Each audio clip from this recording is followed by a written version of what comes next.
Tuhan itu luar biasa, saudara. Tapi kerap kali kita kepengennya tahu dulu, betul lah. Sebab kalau tahu dulu itu penak. Enaknya apa? Enaknya itu bisa nyiapin segala-galanya. Nah, padahal saudara itu tahu Tuhan itu tidak seneng kamu turut-turut tuh.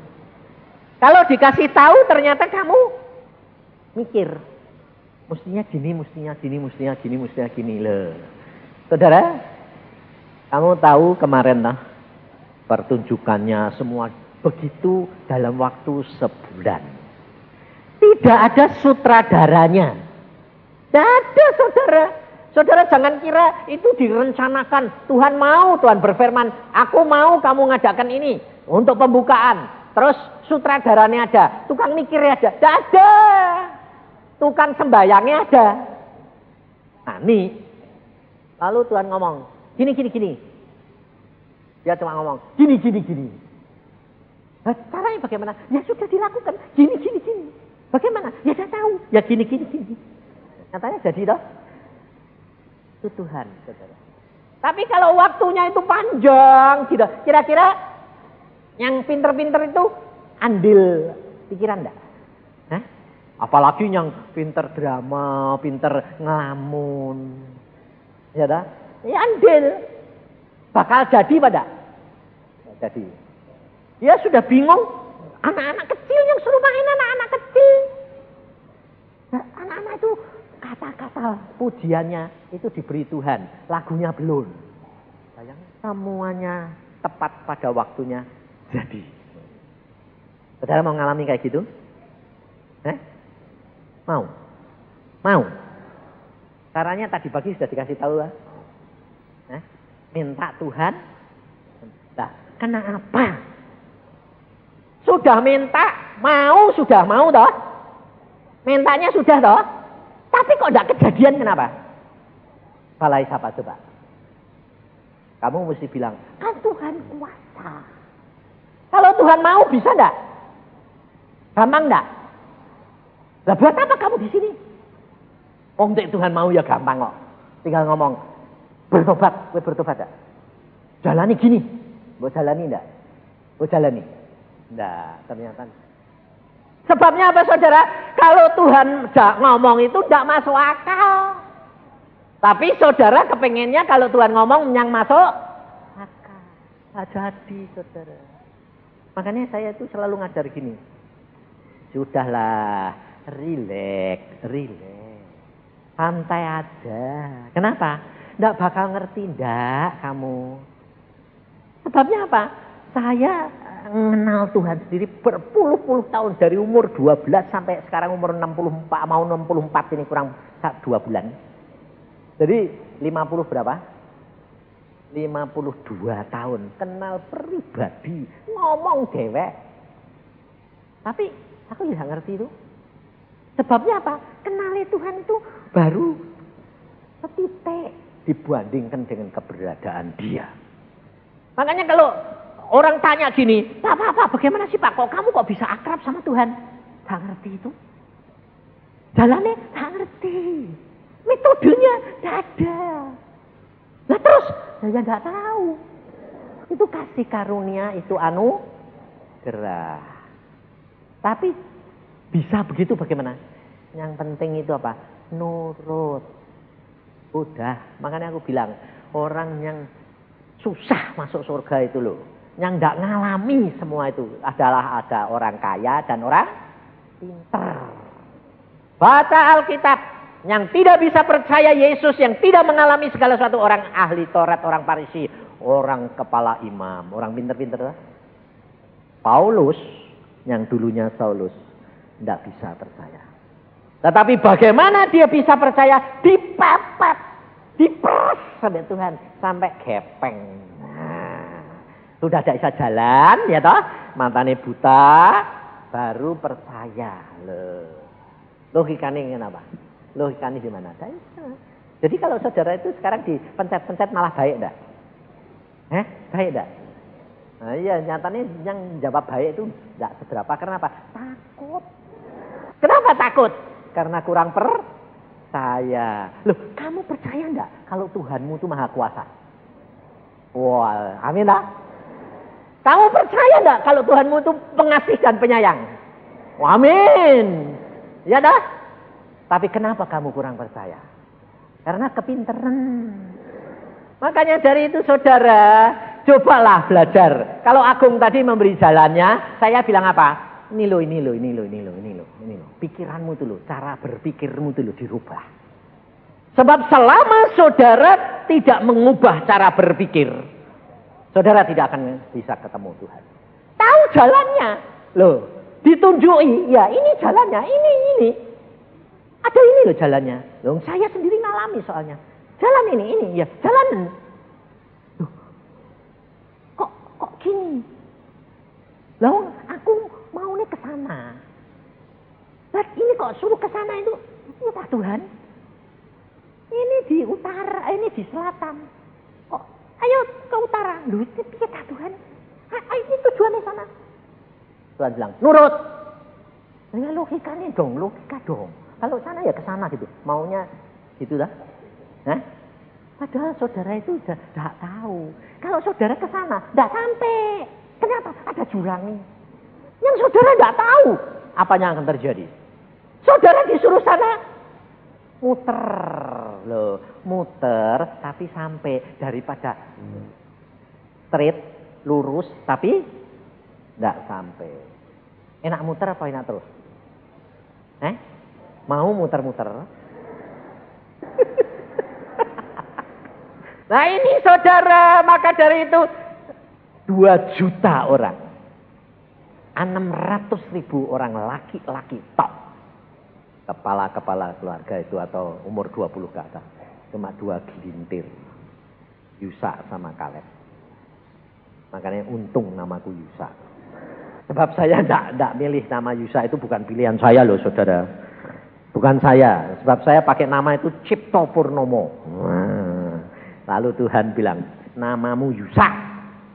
Kok Yusa sih Tuhan? Mbok Paulus ngono lumayan. Ya toh? Tuhan bilang, Paulus masuk penjara. Ya wes gak jadi. Terus saya bilang, Daud jatuh dalam perzinahan. Salomo akhirnya nyembah berhala. Istrinya kebanyakan. Wah. Padahal saya itu mata keranjang dulunya. Jadi maka dari itu saudara kita harus benar-benar sadar bahwa ternyata yang Tuhan beri itu yang terbaik. Meskipun kita dulunya tidak tahu. Ya toh? Sebab kita itu punya kelemahan apa? Kalau belum punya menjadi milik kita, selalu kelihatannya baik. Kita ingin itu punya kita. Tapi kalau sudah punya, kelihatan semuanya jadi kurang puas. Betul enggak? Ini bapak-bapak, ibu-ibu dulu gitu enggak? Waktu pacaran, ngebetnya luar biasa. Seneng itu, sehidup mati. Saya sebar kawin bilang apa? Aduh, coba ngerti. Ya enggak jadi. Bayangin. Tapi di dalam Yesus itu luar biasa.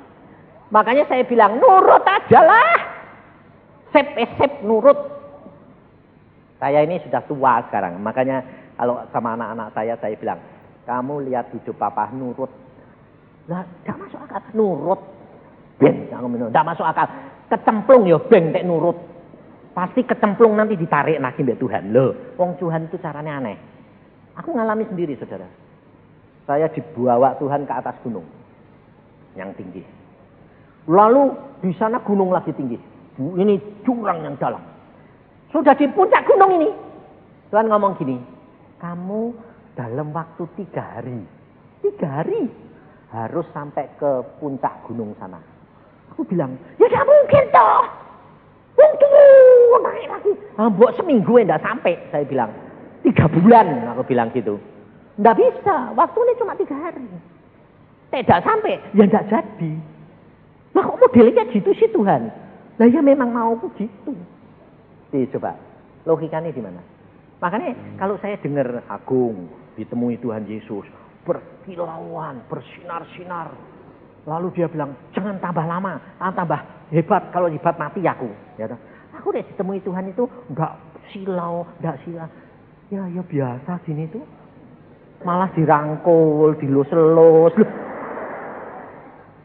Aku sampai kadang-kadang loh itu fantasi Tuhan. Loh, lah ya toh, kayak orang lain kesaksian itu kok berkilauan, ketemu malaikat. Aku ketemu Tuhan Yesus ya podo wae gini itu wong dilus-elus. Nah, aku sampai lho piye ta Tuhan? Tuhan bilang apa?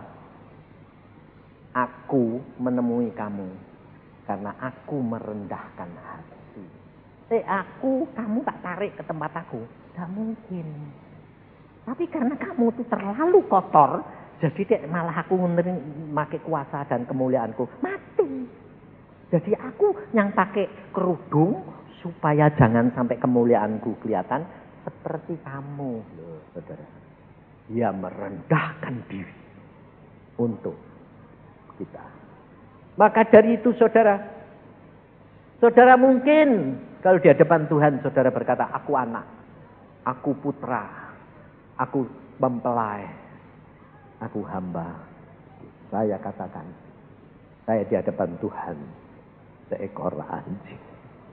Bukan saya yang mengatakan bahwa saya seekor anjing. Tapi dia yang berkata.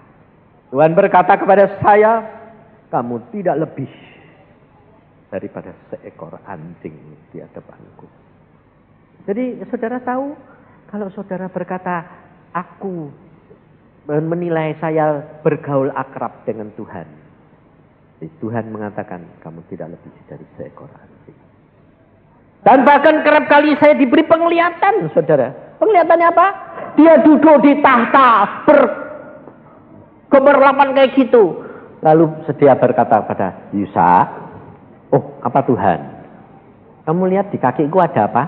Ada anjing kecil, saudara. Jilat-jilat kaki, manja-manja, tiduran gitu. Bilang, kamu lihat di kakiku siapa? Ada anjing kecil, aku bilang itu. Manjanya kayak gitu. Iya, siapa itu? Ngerti aku. Bayangin saudara. Ngerti itu aku. Lalu jawaban Tuhan bilang apa? Baik kalau kamu ngerti. Dia ada bilang, aku seneng ini. Dah. Baik kalau kamu ngerti. Dan itu yang menyebabkan Tuhan itu sayang saya. Makanya saya bilang, aku najis kotor, betul. Tapi justru di situ aku sayang kamu. Karena apa? Karena kamu sadar siapa dirimu. Dan tidak ada harganya di hadapanku. Maka dari itu saudara kita harus belajar. Kita harus benar-benar mengenali akan Allah kita. Maka kita buka firman Tuhan supaya saudara dan saya belajar. Mengerti, mengubah cara berpikir kita. Supaya kita mengalami semua janji. Supaya kita menjadi bagian daripada rencana daripada Allah itu digenapi. Kita buka di dalam Bilangan pasal yang ke-16. Bilangan 16 ayat yang pertama mulai. Korah bin Yisar bin Kehat bin Lewi beserta Datan dan Abiram anak-anak Eliab dan On bin Pelet, ketiganya orang Ruben, mengajak orang-orang untuk memberontak melawan Musa beserta 250 orang Israel. Pemimpin-pemimpin umat itu yaitu orang-orang yang dipilih oleh rapat, semuanya orang-orang yang kenamaan. Maka mereka berkumpul mengerumuni Musa dan Harun serta berkata kepada keduanya, sekarang cukuplah itu. Segenap umat itu adalah orang-orang kudus. Dan Tuhan ada di tengah-tengah mereka. Mengapakah kamu meninggi-ninggikan diri di atas jemaah Tuhan? Ketika Musa mendengar hal itu, sujudlah ia. Dan ia berkata kepada Korah dan segenap kumpulannya, besok pagi Tuhan akan memberitahukan siapa kepunyaannya dan siapa yang kudus, dan ia akan memperbolehkan orang itu mendekat kepadanya. Orang yang akan dipilihnya akan diperbolehkannya mendekat kepadanya. Saudara, sampai di sini. Kalau saudara dan saya membaca firman Tuhan ini, saudara dan saya harus menyadari bahwa setiap orang mempunyai jatah bagian yang sudah ditetapkan oleh Tuhan sendiri-sendiri, tidak sama. Maka dari itu saudara harus mengenali bagian saudara. Dan ucapkan syukur bagianmu. Sebab apa? Sebab saudara dan saya selalu cenderung melihat bagiannya orang lain lebih baik. Selalu. Dan itu sudah diprogram di dalam hidup kita. Mulai dari kanak-kanak. Kalau tidak percaya, saya anak kecil-kecil lah. Yang belum pinter-pinter itu loh. Nanti kasih mainan. Yang dia mahal, bagus. Orang lain yang murah. Tapi nanti kan ya kepengen yang murah. Meskipun itu bukan milik dia. Lebih jelek. Ya tapi wong kepengennya wong belum punya. Betul? Ini loh saudara. Tetapi sebaliknya. Kalau saudara dan saya sudah punya. Buang-buang. Ini watak itu dari bayi sudah ada. Dan ini yang menyebabkan saudara kerap kali tidak bisa mengenal akan Allahmu secara dekat. Perhatikan Korah, Datan dan Abiram. Coba perhatikan. Turunan Lewi. Ini Datan ini. Korah ini. Turunan Lewi. Ya toh? Di sini dikatakan Korah bin Yesar bin Kehat dan bin Lewi. Sudah punya jatah sendiri. Dia melihat tiap hari tiang awan, tiang api. Hadirat Tuhan enggak? Ya, lihat. Lihat mujizat, perbuatan-perbuatan Allah. Lihat enggak? Ngalami enggak? Ngalami. Tapi kenapa masih lihat Musa dan Harun? Inilah saudara. Karena manusia tidak pernah menyadari bahwa kita ini sangat-sangat terbatas. Dan justru itu yang menjadi penghambat apa? Pikiran kita. Cara berpikir kita. Yang belum mau dirubah. Contohnya salah satu hal yang kecil saja ini. Kalau saudara lalu ditegur sama hamba Tuhan atau saudara seiman. Kamu jangan gitu. Kamu harusnya aja kan tahu firman. Tahu gini. Saudara jawabannya apa? Kan aku manusia. Aku tidak bakal bisa seperti Yesus. Wong dia Allah. Nah, ya dah? Itu cara berpikir begitu. Itu saja sudah jelas-jelas. Itu satu kesombongan. Yang menyebabkan saudara tidak pernah bisa. Lihat kesaksiannya Agung tadi. Dia sudah khotbah kemana-mana. Kasetnya setahun 12.000. Aku malah nggak ngerti. Gung lumayan kong ini. Aku tidak tahu kasetku laku berapa atau ada. Aku tidak pernah ngurusin sih. Wong aku ya tidak pernah merasa kasetku laku, wong aku ya tidak pernah bisa jual.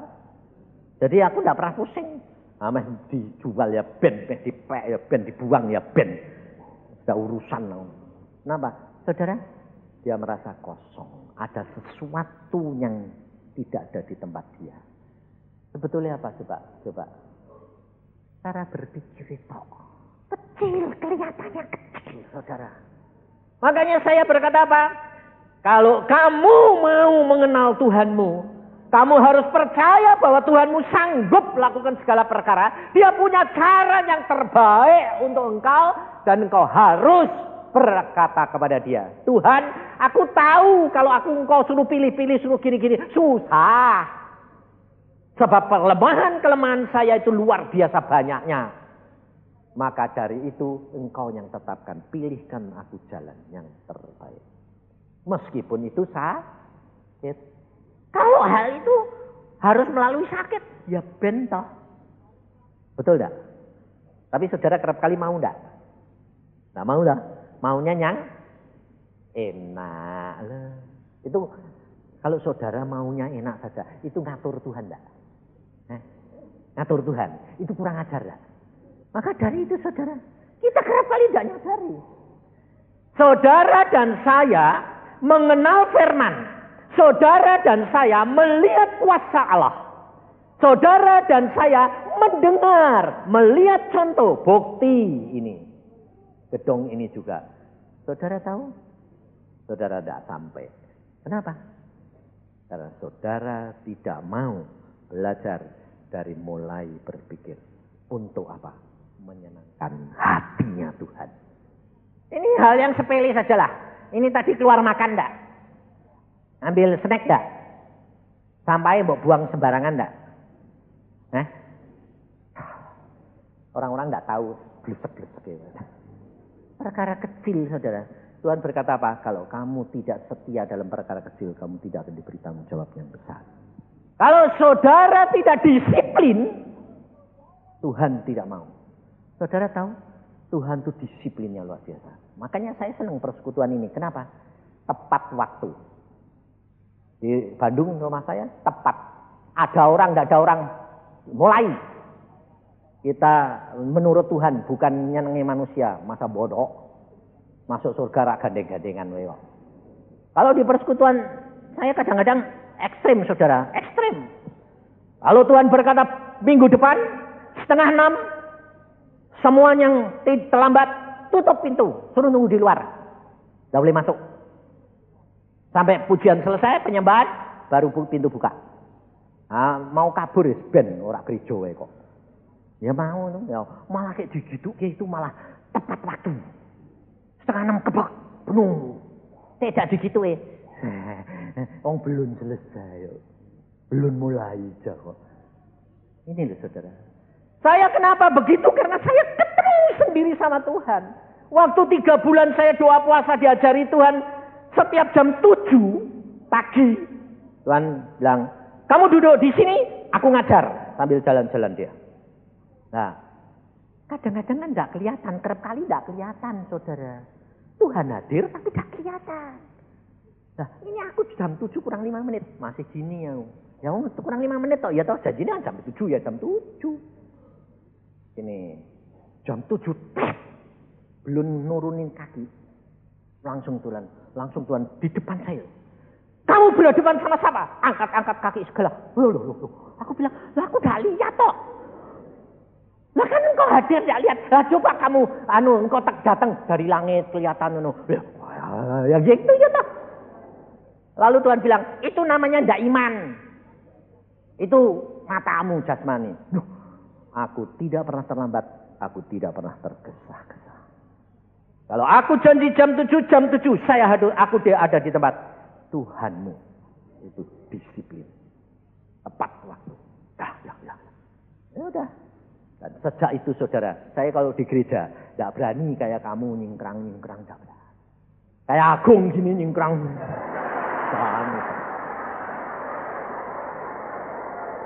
Tapi bukan berarti aku ngerantuk nyingkrang loh. Boleh. Dia, aku. Tapi aku tidak nyalain dia. Karena apa? Lah dia tidak ngerti yo. Wong dia ya tidak ngalami dewek. Ya toh ya belum ngalami. Jadi tidak apa-apa. Makanya aku bilang, aku tuh kenal Tuhan itu dari situ tuh, dari hari ke hari itu saya bilang, ya Tuhan, jangan menghakimi orang lain. Jangan menuntut orang lain. Jangan niru orang lain. Setiap orang itu pribadi demi pribadi. Jalannya sendiri-sendiri. Jadi ya meskipun saya diajar gitu. Saya lihat kamu nyingkrang semua sama gini. Enggak apa-apa. Santai aja. Kamu belum dituntut dalam bidang itu. Enggak apa-apa. Makanya saya ya rileks saja. Enggak apa-apa. Sembayang. Sambil tiduran. Enggak apa-apa. Terus kemudian ketiduran. Ya enggak apa-apa. Lah ya toh lah piye? Lah sembahyang sama tiduran. Terus habis itu ya enggak apa-apa. Kenapa enggak apa-apa? Wong aku ya pernah ngalami. Kenapa kok enggak apa-apa sih Tuhan? Tidur di hadiratku. Ya boleh toh? Boleh, enggak apa-apa. apa-apa. Lah memangnya dia itu punya kelemahan begitu. Aku kok tidak boleh? Karena aku tahu kamu tidak punya kelemahan itu. Oh gitu, ya sudahlah. Makanya saya sama istri saya sekarang tidak pernah. Dulu saya jengkel. Sembayang. Kok tiduran? Aku itu tidak bisa. Ya harus bisa. Lalu Tuhan yang marah sama saya. Tuhan bilang gini. Istrimu, kamu. Lu kok galak? Aku bilang gitu. Kok istriku kok tidak pernah galak? Istrimu itu kalau digalai malah bubar. Kalau dilembuti nurut. Tapi kamu kalau dilembuti bubar. Oh. Nah, jadi beda saudara. Makanya tidak pernah. Sekarang saya bilang, tiduran Tuhan ya Ben ya. Tidak apa-apa. Belakangan ini luar biasa. Loh, sekarang kok duduk Tuhan sayang. Meskipun gluk. Ya udah apa-apa. Itu sudah baik dibanding kamu. Oh yo. Lebih baik ya Tuhan. Senang saudara-saudara. Dari situ saya bisa mengenal pribadi hari demi hari dengan Tuhan. Berjalan dengan Tuhan, bergaul dengan Tuhan, itu tidak sebulan sekali, seminggu sekali. Hari demi hari. Saat demi saat. Saya tadi malam baru mulai masuk tidur jam 2. Kenapa? Jemput anakku, mbak mantuku dong nih stasiun jam 2 malam. Baru datang, eglek. Telat kereta api nih. Jam 4 sudah dibangunin Tuhan lagi, suruh sembahyang. Jam 3 suruh banguni pembantu-pembantu untuk buka puasa. Bayangin saudara. Tapi ya tidak ngantuk. Wong Tuhan itu luar biasa. Percaya? Maka dari itu karena pekerja roh itu seperti angin. Tidak bisa saudara deteksi. Tapi akibatnya saudara rasakan. Maka dari itu saudara, kamu perhatikan coba. Korah, dia menghadapi segala perkara sama dengan Musa. Hanya bedanya apa? Musa bergaul karib dengan Tuhan. Korah dari luar. Tetapi yang paling enak, yang menikmati Yusa. Orang yang duduk diem. Ya, nah. Yusa itu setengah mati loh saudara. Musa ketemu Tuhan ngobrol. 40 hari 40 malam. Tidak makan, tidak minum. Yusae nongkrong. Tidak ada yang ngejak makan, tidak ada yang ngejak dewe. Sepi sendiri, lo bayangin saudara. Tapi dia belajar banyak dari apa yang dialami oleh Musa. Sehingga akhirnya Musa tidak masuk Kanaan. Mengapa? Mengapa Musa tidak masuk Kanaan? Dikatakan oleh Alkitab apa? Berubah setia. Melanggar kekudusan. Waduh. Saya bilang Tuhan. Musa itu membela engkau. Dia marah kepada bangsa Israel karena membela engkau. Tapi Alkitab Tuhan berkata. Karena engkau berubah setia. Bayangin saudara. Di mana berubah setianya? Di mana? Lalu Tuhan berkata apa? Dia tidak sadar mencuri kemuliaannya. Gimana? Pada waktu dia berkata kepada gunung batu itu. Apakah kami yang harus mengeluarkan air ini? Bukan aku yang Allah yang Maha Kuasa. Makanya di dalam kitab Mazmur Daud berkata. Musa hatinya pahit, panas. Sehingga dia teledor dengan kata-katanya. Sehingga menyebabkan dia tidak bisa masuk tanah Kanaan. Saudara, hukuman Musa berat. Maka dari itu saudara, kamu harus kenali Allahmu. Mulai kamu berbicara kepada dirimu tiap hari. Katakan, kamu bisa apa? Di hadapan Tuhan itu kamu apa? Tidak ada artinya. Kalau tidak ada artinya, mengapa kamu takut? Mengapa kamu kurang percaya? Mengapa kamu khawatir? Toh kamu ya tidak bisa. Ini loh saudara. Dan engkau serahkan. Semuanya pasti digenapi oleh Dia yang Maha Kuasa. Jangan melihat. Jangan menuntut orang lain. Jangan saudara. Orang kayak gitu kok bisa dipakai Tuhan. Orang kayak gitu kok diberkati Tuhan. Orang kayak gitu kok bisa dengar suara Tuhan. Aku ini yang sudah bayar kayak gini, kurang apa? Kalau saudara berkata begitu, tidak bakal kamu mengalami kuasa dan mujizat Allah. Kenapa? Suatu kesombongan. Bahwa engkau mengikut Yesus dengan kekuatanmu sendiri. Bukan karena dia. Maka dari itu saudara, Korah ini menuntut. Dan saudara perhatikan. Dia adalah berkomplot dengan 250 orang pemimpin yang dipilih oleh rakyat. Tuhan punya hak untuk memilih. Tuhan memilih Harun, Tuhan memilih Musa. Padahal saudara, Harun ditinggal Musa 40 hari saja sudah membuat patung lembu emas. Orang kayak begitu kok dipilih. Tidak setia, tidak konsisten, terus gampang terpengaruh, dimanfaatkan orang, penuh dengan ketakutan. Itu hak Tuhan, saudara. Maka dari itu, saya menyadari kalau Tuhan pilih saya, itu hanya karena kasih karunia. Sebab saya orang terbuang, orang yang tidak ada artinya. Umur 3 tahun, belum bisa ngomong, belum bisa jalan. Cacat mental, cacat jasmani. Umur 14, baru kelas 3 SD. Bayangin, orang umur 14, baru kelas 3 SD. Pinter apa goblok? Hah? Oh, udah goblok itu kayak apa? Umur 14 kok kelas 3 SD. Tapi kalau sekarang saya bisa jadi dokter, kamu berani ngamani goblok. Tidak ada. Pinter. Tidak pinter, tidak jadi dokter. Tapi saya bilang apa saudara? Saya bisa semuanya ini karena Tuhan. Kalau saya tidak dibuat goblok, saya tidak kenal diri saya. Saya bisa sombong. Dan justru Tuhan itu selalu maunya begitu. Musa sendiri, saudara perhatikan. Untuk mendidik Musa, mengalahkan keakuan dan dagingnya. Dia dari pangeran dibuang Tuhan menjadi gembala domba. 40 tahun. Jadi saudara tahu, mengubah cara berpikir itu bukan hal yang gampang. Susah. Tapi Tuhan sudah janji. Sekarang Tuhan bilang, waktunya sudah singkat. Kamu harus belajar ambil, petik buah-buah yang sudah bagus itu, cangkok. Jangan tanam dari bijinya, telat. Ambil, itu sudah berbuah, ambil, cangkok. Supaya cepat berbuah. Tapi hati-hati, Tuhan berkata, kuncinya adalah rendah hati. Mengenal dirimu sendiri. Siapa? Orang yang mengenal dirinya sendiri, orang yang mengenal kelemahan-kelemahan sendiri dan kelebihan sendiri.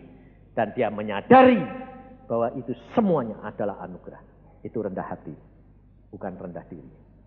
Karena setiap saat dia akan membutuhkan Tuhan. Roh Kudus sudah diberikan kepada saudara dan saya. Apa yang ada di dalam diri saudara dan saya sama. Tapi bedanya saudara menyadari atau tidak. Keberadaan dia dalam hidup saudara. Korah dia melihat Harun. Dia mengatakan apa? Sudah cukup. Kamu meninggikan diri. Nah, kenapa saudara? Karena memang seorang yang diutus Tuhan itu seolah-olah, yang dipakai Tuhan itu seolah-olah sombong. Seolah-olah hanya dia yang kenal Tuhan. Contohnya saudara. Nah ini pada waktu dengar firman Tuhan. Mulai melangkah. Loh, coba perhatikan. Pada waktu pertunjukan kemarin. Semua didasari firman Tuhan. Baru kita melangkah. Tapi kita kerap kali didasari. Kita kepengen dulu. Baru cari firman. Enggak.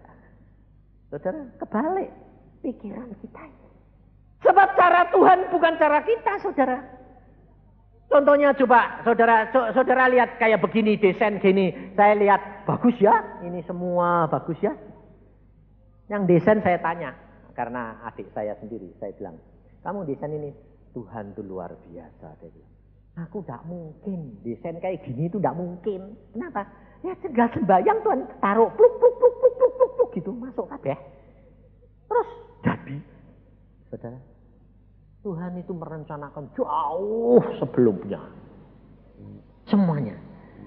Coba zaman Krismon, kok pesta-pesta kayak kemarin? Ya toh, ngapain duit dibuangin kayak gitu? Pembukaan cukup toh, sederhana. Tapi Tuhan berkata, pesta. Ya pesta. Wah, anak-anak Tuhan memanfaatkan pesta. Nah, dimanfaatkan sungguh-sungguh. Apa? Bawa kantong plastik, bawa ambilin. Bawa pulang, loh habis. Nah, itu pesta ada. Itu jarah. Loh, bayangin saudara. Ini yang namanya anak Tuhan loh ya. Lupa. Gak sadar loh. Sebabnya apa? Aku butuh. Kan ini milik Tuhan. Sampai shower, sampai semprotan buat cebok, diangkut. Sampai makanya airnya kemarin habis, saya bilang loh, airnya kok habis? Kosong, diperiksa. Ledengnya ngocor terus. Karena apa? Alatnya shower buat cebok diangkut. Mau. Karena apa? Milik Tuhan. Maka dari itu saudara, kita itu kerap kali tidak sadar berbuat begitu. Iya, mungkin orang itu memang butuh. Tapi yang kedua apa? Mungkin buat kenang-kenangan.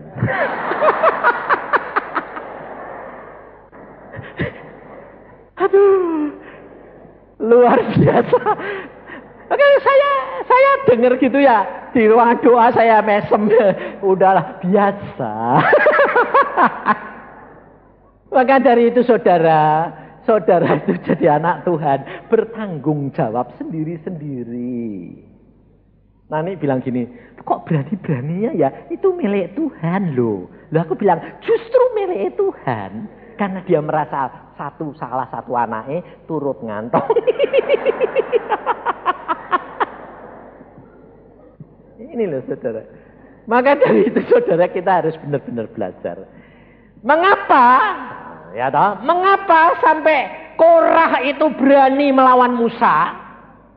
Karena satu, jangka waktu yang sudah diperkirakan manusia tidak digenapi. Perjalanan dari Mesir ke Kanaan cuma sebentar. Sudah berbulan-bulan tidak dipenuhi. Janjinya air susu madu, tapi di padang gurun air aja susah. Mana buktinya? Ingat saudara, Tuhan punya hak. Mau sekarang, mau lusa, mau besok, diperpanjang atau diperpendek, itu sak sukae Tuhan. Wong dia punya hak. Dan saudara harus tahu, di surga itu ada jam enggak? Jam 6, jam 12, jam 1 ada enggak? Enggak ada. Sebabnya apa? Enggak ada malam. Lah buat apa? Ada jam. Wong dari kekal sampai kekal. Lah, kalau janji Tuhan itu molor, itu biasa. Kenapa? Nah, Tuhan itu perlu kamu ingatkan. Alkitab loh yang ngomong, bukan saya loh. Tuhan berkata, ayat bilang, ingatkan aku. Kenapa? Karena di sana tidak ada jam. Tidak ada jam sana. Makanya Tuhan berjanji sama Abraham, turunanmu di Mesir akan diperbudak di Mesir, dianiaya berapa? 400 tahun.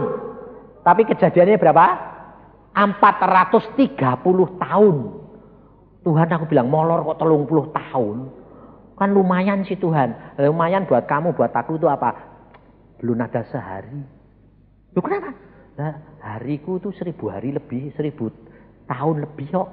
Oh ya ada jamnya ya Tuhan. Iya makanya itu kamu mesti sembahyang tuh ingat ke aku. Oh, lah kowe kan gak pernah lupa sih Tuhan. Ya gak pernah lupa. Lah kok perlu diingat ke? Sebab itu buat kamu bukan buat saya. Kalau aku terlambat gak masalah, tak cepet ke yo iso kok. Ya toh. Mau diputar bisa enggak?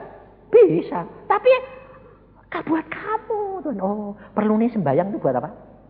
Buat saudara, ngingeti Tuhan. Makanya sembahyang itu jangan laporan, jangan apa? Masalahmu, enggak bakal enggak. Diingat-ingat Tuhan ini bosen. Cara berpikir saudara. Enggak usah, saudara itu enggak usah apa? Enggak usah minta terus. Jadi peminta-minta. Belajar, mulai apa? Jangan, kalau anak kecil itu minta. Kalau sudah gede, itu peminta-minta. Loh ya toh?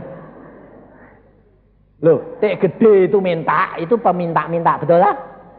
Soalnya gini, saudara ini sudah ikut Tuhan, jadi orang gede, sudah dewasa, saudara sudah mulai pacaran sama Tuhan, betul lah?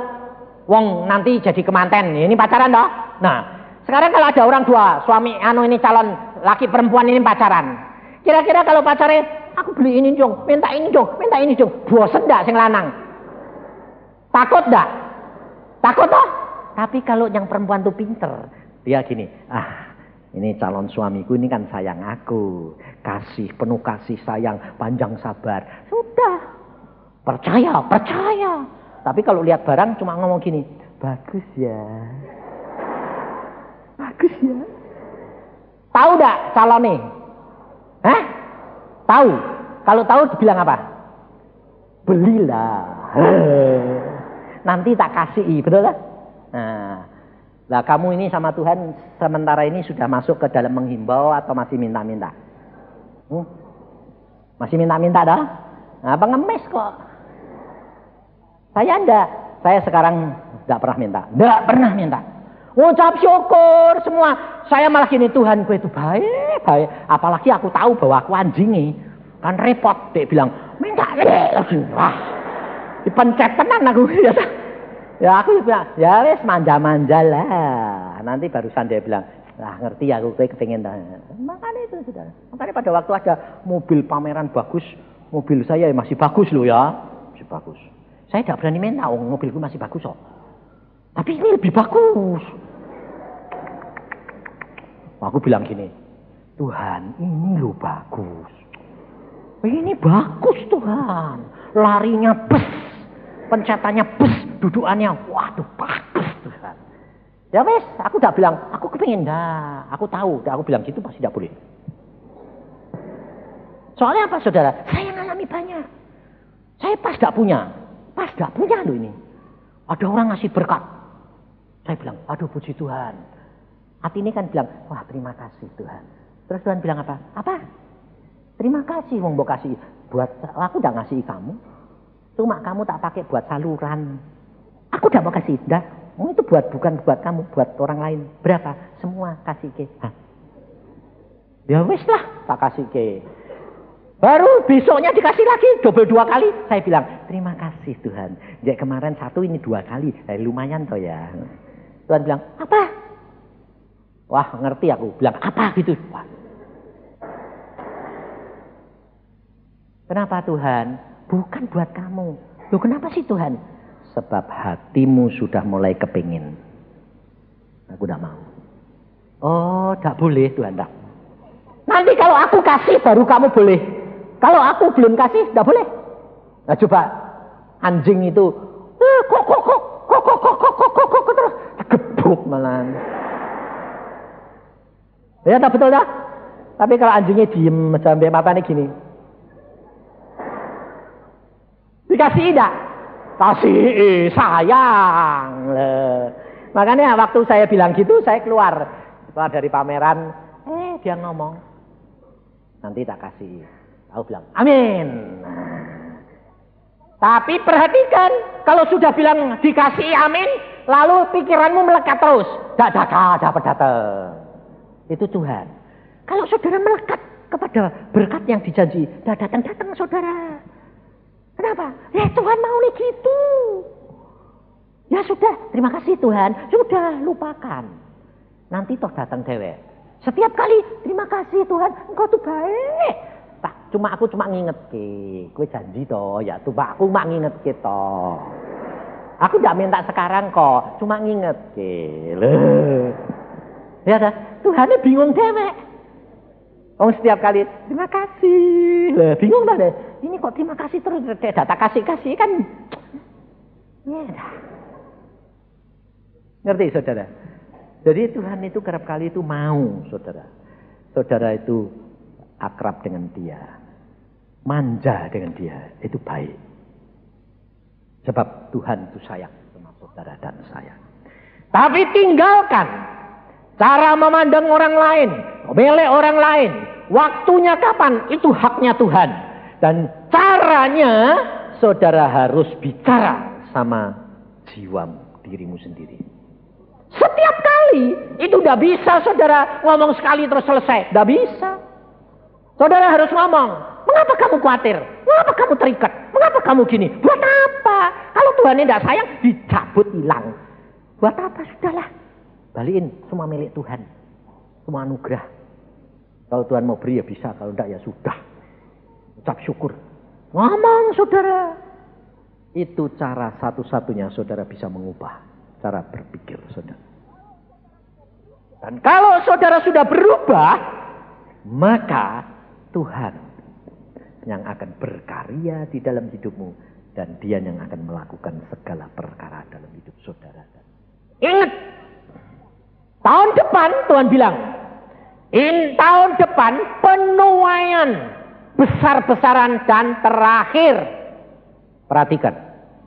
Sebab banyak orang Kristen hamba-hamba Tuhan kalau dengar penuaian pasti pertobatan itu salah satu. Tapi sebetulnya yang Tuhan kehendaki, perhatikan. Alkitab yang ngomong bukan saya. Yang dituai itu baru ditanam atau sudah masak? Sudah masak. Baru dituai, diambil masuk lumbung.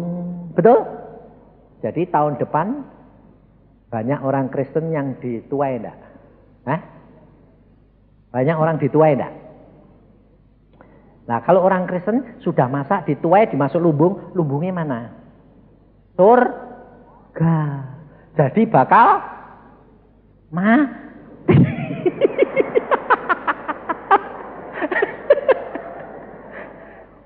Lalu gak ada yang mikir gitu dah. Gak ada, saya sendiri dulu tidak mikir. Lalu Tuhan ngomong, Yusa, aku bilang penuaian itu kayak apa? Loh ya jiwa-jiwa. Loh jiwa-jiwa baru bertobat itu kan belum matang. Loh terus, loh ya sing tak tuai ya sing matang. Berarti tahun depan banyak anak Tuhan mati. Aku bilang, iya. Terus kamu bilang, wah ya jangan saya toh ya. Agung kemarin bilang, aku Pak pada waktu mau dikunjungi roh maut, saya dikatakan saya mau mati, saya bisa bilang, oh tapi puji Tuhan. Nah itu bener aku bilang itu. Kamu sudah mateng, tapi mau dicabut, tapi Tuhan bilang, belum waktunya. Tapi saudara tidak usah takut. Kenapa? Karena kamu belum bakal mati. Kenapa? Belum mateng. Jadi saudara tidak usah takut. Dia bilang, wah siap-siap tahun depan bakal mati. Enggak. Oh belum mateng kok, betul. Sudah mateng lah belum? Oh belum. Jawabnya belum karena takut mati toh. Ya itu masalahnya. Oh, itu makanya kelihatan sekarang cara berpikirmu. Padahal kalau saya disuruh pulang tahun depan seneng. Saya sama istri saya sudah siap terus kok. Aku bilang yang tahun pokoknya siap-siap yang ya aku sudah siap kok. Kapan saja Tuhan bilang pulang. Saudara, sebab saya sendiri tahun depan baru jadwal itu sampai bulan Juni. Yang sisanya Tuhan bilang enggak usah sampai bulan Juni saja. Aku bilang kenapa Tuhan? Ya urusan nanti toh. Nah, waktu Tuhan ngomong penuaian, saya jadi madeg. Wah, puji Tuhan. Berarti ya waktuku tinggal cuma 6 bulan, lumayan. Tapi bukan berarti nanti jangan ngomong loh ya, Pak Yusa mau mati. Jangan ngomong loh ya, kurang ajar kamu nanti. Nanti diterimanya salah. Sebab saya kalau ngomong itu selalu dipikirin, pikiranmu tuh si nyelek. Nanti bilang, wah Pak Yusa mau mati. Siapa yang bilang mau mati? Aku udah bilang mau mati. Tuhan bilang suruh jatah sampai Juni. Loh. Nah, nanti setelah Juni bagaimana Tuhan? Tidak tahu, saya belum tahu. Apa Tuhan bilang, sudah selesai tugasmu pulang. Pulang. Tuhan bilang, duduk diem. Suruh pergi. Ya mesa sukai gitu loh. Tapi enak saudara, nurut Tuhan itu luar biasa. Ajaib sungguhan. Jalanin aja. Memang tidak masuk akal, tidak apa-apa. Justru kalau masuk akal, itu bukan Tuhan. Makanya Nani kan ngomong, ini proyektor belum datang. Gideon telepon saya, Pak, kok kurang seminggu kok udah datang Pak. Aku bilang, salahku di mana? Aku bilang, udahlah. Oh, ada salah sedikit ini. Ya itu cepat minta ampun. Nah, terus piye nanti tidak datang? Datang. Aku bilang, sudahlah. Tuhan itu senengnya mepet-mepet. Kenapa? Kenapa sih Pak? Kok senengnya mepet-mepet? Sebabnya tidak dipepet. Pikirannya turut-turut. Betul? Kalau waktu ini panjang, ini kan, wah lebih baik gini Pak, lebih baik gini. Dah mepet, punya pikiran apa? Udah terjangwai lah. Benar tak? Makanya saudara, dan di situ kemuliaan Tuhan nyata. Karena apa? Tidak ada seorang pun yang merasa berjasa. Itu Tuhan. Maka dari itu saudara, hidup kekristenan, saudara harus baca Alkitab, saudara pelajari, saudara berkaca dengan firman Tuhan, saudara lihat dirimu sendiri, jangan lihat orang lain urusannya orang lain. Saudara genepi target saudara, jatah saudara, sehingga nanti kalau saudara pulang, Tuhan berkata ini, berbahagialah engkau hambaku, karena engkau sudah melakukan bagianmu dengan baik. Sebab saya ngalami saudara, pada waktu saya berumur 60 tahun, 4 tahun yang lalu, Tuhan ngomong sama saya. Dia berkata begini, kamu sudah menggenapi jatahmu? Ya, saya tahu. Wah selesai, saya pulang, saya bilang. Lalu Tuhan berkata, doa puasa 2 minggu. Ya, lalu saya masuk ke kamar 2 minggu. Doa. Saya sudah siap, bahkan siap pulang. Tuhan ini malah gini, aku masih punya rencana itu. Rencana apa? Mau pakai kamu lagi. Loh, kan sudah selesai Tuhan. Iya, itu target jatah. Tapi aku mau ngasih kamu bonus. Ditingkatkan lebih tinggi. Buat apa Tuhan? Belum tentu aku sanggup, saya bilang. Aku yang ngatur, aku yang melakukan di dalam kamu. Ya sukamu lah. Suruh apa ya, nurut aja lah. Wong aku bukan milikku, aku kan anjingmu. Anjingmu tidak bisa lepas, tidak lepas payah, aku bilang itu. Jadi dipegangi Tuhan terus. Nah ya, kamu sudah tahu gitu ya sudah baik, saudara. Jadi saya cuma nurut, itu paling enak, saudara. Dan ternyata memang enak. Enak apa? Semuanya yang mengerjakan Tuhan, bukan saya. Segala sesuatu saya hadapkan kepada dia. Kalau dia diem, aku diem. Dia ngomong, saya lakukan. Tapi ngomong gak ngerti Pak, ya gak apa-apa. Loh ngomongnya gak ngerti. Loh ya gak ngerti itu istimewa. Gak ngerti, ya gak apa-apa. Nanti kamu melakukan saja, nanti langkah pertama kamu jalankan, langkah keduanya pasti dikasih tahu lagi jabarannya. Ini gini, oh ini gini, oh ini. Tahu-tahu, loh selesai. Itu Tuhan. Jadi sebetulnya ikut Tuhan itu rileks enggak? Kalau nurut. Kalau pikirannya enggak jalan. Lah tapi kita dikasih pikiran, dikasih hikmat bagaimana? Lah ya hikmat itu buat ngerti Alkitab, bukan hikmat dunia. Makanya ini Agung ini, aku bilang, wah ini orang ngajar Agung ini. Saya disuruh ngajar sekolahan dia, wah terus dikasih, habis itu dikasih tugas lagi. Saya bilang, ya aduh ini sih Tuhan. Mbah loh ya Tuhan, orang aku loh. Ini Agung, ini mbahmu, ini dia sih nakal sih. Mbah, sebab apa? Sebab kayak orang itu model Agung ini pinter saudara. Cuma untungnya wis bertobat. Dulu pinternya luar biasa. Tidak pernah cocok sama saya itu, tidak pernah. Padahal kenal aku itu sudah puluhan tahun. Tapi dia lebih dekat sama bapakku daripada aku. Kenapa? Karena bapakku pinternya podo, astel deh. Jadi lebih cocok. Cara berpikirnya sama, sembarangnya sama. Tapi aku udah cocok. Kenapa? Nah, aku orangnya tidak pakai banyak pikiran apa-apa. Tuhan ngomong itu ya wis mak plok. Wis masa bodoh jalani. Menurut pada urut ya sukamu. Aku orangnya gitu. Dan saya tidak bisa loh saudara. Mbok sangkai aku ini jabarke kayak dia. Tidak bisa. Aku cuma ini. Mau ndak ambil. Terus piye Pak? Kembangke dewek. Dan itu memang Tuhannya maunya gitu. Maunya gitu saudara.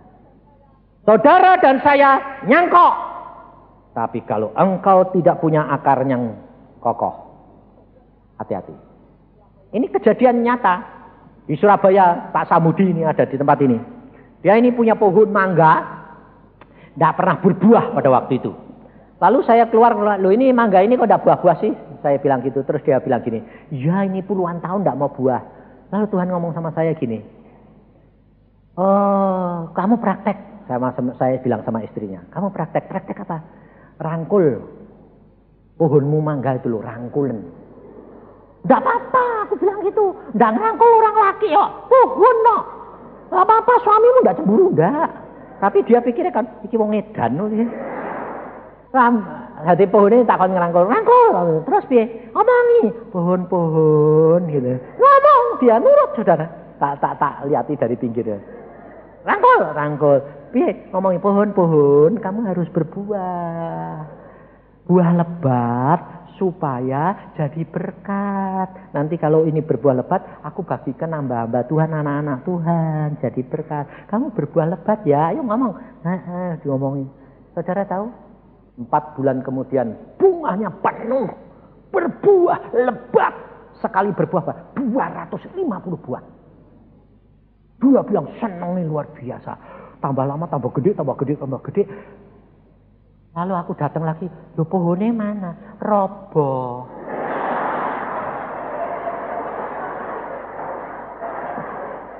Loh, pohonnya berbuah begitu banyak roboh. Kenapa? Kebanyakan buah akarnya cangkok. Nggak dalam. Lalu saya bilang, loh Tuhan kok roboh? Lah ya itu, anak Tuhan ya begitu itu. Kalau nyangkok, tapi tidak punya dasar firman Tuhan yang kuat, nanti buahnya banyak, jadi besar kepala, sombong, guling. Sampai sekarang ditebang sama Pak Sam. Dia bilang, tidak bisa lagi. Tidak bisa, roboh, bubar dah. Nah, maka dari itu saudara, jangan loh ya, terus Mary, wah aku tidak punya belimbing, tidak punya. Belum tentu. Firman Tuhan itu tidak sama saudara. Ini ada nyonya di Jakarta, dia dengar gitu, dia punya pohon 25 tahun mangga tidak berbuah. Dia kurang ajar, dia bilang ini, Pak Yusa, kau ngomong itu saya mau praktek. Saya mau buktiin firman Tuhan itu yang kamu omongin itu kesaksian itu bener enggak? Kurang ajar enggak? Ini memang nyonya galak. Waduh, galak setengah mati tenan. Dan ini nyonya ini kurang ajar tenan. Wis, pendeta ya dimaki-maki tenan. Aku sudah sampai tobat nyonya ini. Terus dia bilang ini, pohonnya itu diomongin saudara. Enggak dirangkul, tapi diomongin. Pohon-pohon kamu harus berbuah ya. Supaya jadi berkat. Saya mau membuktikan itu hamba Tuhan benar. Saudara, musim kemudian berbuah sungguh. Berapa? 1.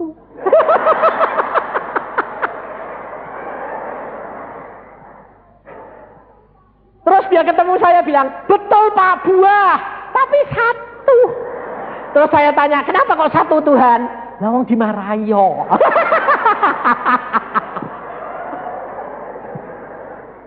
Ndak disayang-sayang malah dimarah-marah, dimaki-maki yo. Cuma karena dia mau membuktikan bahwa engkau hambaku, aku buktikan. Saudara, Tuhan yang membela bukan saya. Sadari itu saudara. Engkau itu harus pribadi demi pribadi. Alami sendiri. Bertemu sendiri dengan Tuhan. Maka engkau akan melihat kemuliaan Tuhan. Amin.